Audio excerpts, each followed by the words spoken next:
Welcome back to Good Morning Football. The Birds taking on the Bears. There's Mr. Trubisky. Everybody's wondering, will he show up and will this offense show up? Well, here he is looking for former Eagle Trey Burton down the seam. I mean, misses him by 7 yards. Matt Nagy saying, hey, you all right, man? You need some smelling salts? What's up? Well, Jordan Howard, here's what's up. Right down the middle of his former team's defense, Eddie Jackson, making business decisions, wanted no part of Jordan Howard. The Eagles winning 2 on a row into their bye week at 5-4. And Zach Ertz, over 100 yards for the first time this year. You guys know the drill, right? He balled, and then what? So he got the call. There you go, big fella. How you doing, man? What's up, Prime? How you doing, man? Hey, man. Every time I look around the NFL, I'm hearing this tight end, this tight end, this tight end. But you like that little engine that could, man. You just keep going and going and going, and you put it down every week. I thought it was a really good performance as a team, man. I mean, obviously, I had my number called early and often, so I was able to help the team. But, I mean, it really was a complete team win, man. I mean, we got out to a lead early and allowed our defense to kind of do their thing. And when you let Fletcher Cox and Brandon Graham rush the passer, it is a recipe for success. So really proud of the team. 3-phase win. A few weeks back, it looked like the sky was falling for the Eagles, and they got blown out by Dallas. They've now ripped off 2 straight wins. And now are they back to being contenders in the NFC? Back in on the Eagles? Yeah, absolutely. I mean, it was against 2 really good defenses. They go up to Buffalo, and I thought they finished the game out by running the football. Jordan Howard took over that game. You're all the way back in, absolutely. That's why. Absolutely. And I think when you look at offensively, what Carson Wentz has done, look, he's been up and down. He played well against the Green Bay Packers, and then we saw him stumble against the Dallas Cowboys. I go back to that drive. The Chicago Bears found a way to get back into that game. Which is worrisome. They had the momentum, yes. And then in the fourth quarter, Carson Wentz said, guys, I got this. And they went on an 8-minute drive. Basically sucked the life out of the Bears. They converted these third downs right here. That throw right there to Zach Ertz was phenomenal. He never even set his feet. He just kind of slung it like Mahomes does, like a shortstop. And then this right here to Dallas Goedert on the tight end screen. I thought Carson Wentz orchestrated this offense and was so precise with the game on the line.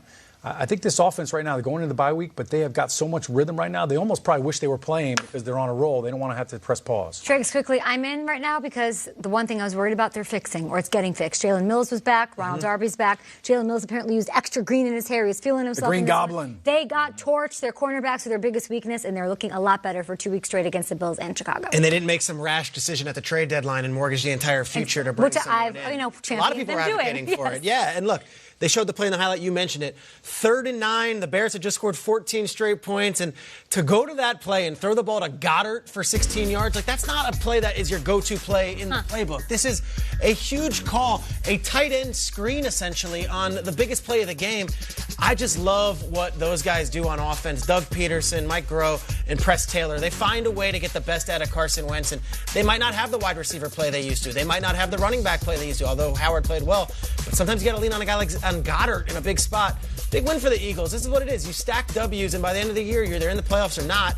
Huge win against a team that they, should have been a playoff team this year. They got the win.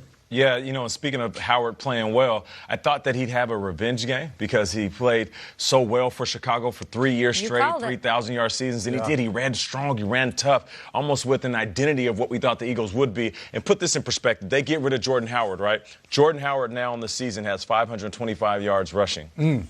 That's more than Montgomery, Cohen, and Davis combined. Wow. At 494. I'll show you. I ask you both this. Exactly. You are a wide receiver. You're talking about this offense. Do they have the wide receivers to consider themselves contenders in the NFC? Yeah. Do they have the wideout? Arcega-Whiteside didn't even really have a factor. Alshon Jeffrey had some misses. Yeah, several. Alshon Jeffrey, the drops have got to stop. I mean, he got the yips. Coming in the game third most in the league. So do they have the wide receivers to make this thing go? Deshaun Jackson coming back. That's going to help. Is going to be a big factor. Open things up. He's got the bye week now to rest up. Yeah.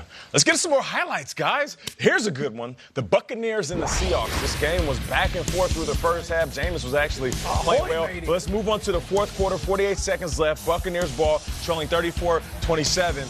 And that's Darway Agubuwale. He gets into the end zone. Okay. He's doing his dance. Well done. I'd like to buy a vowel. Yeah, a little Nick Cannon celebration. But here's the thing. Tied at 34, and the kick is no good.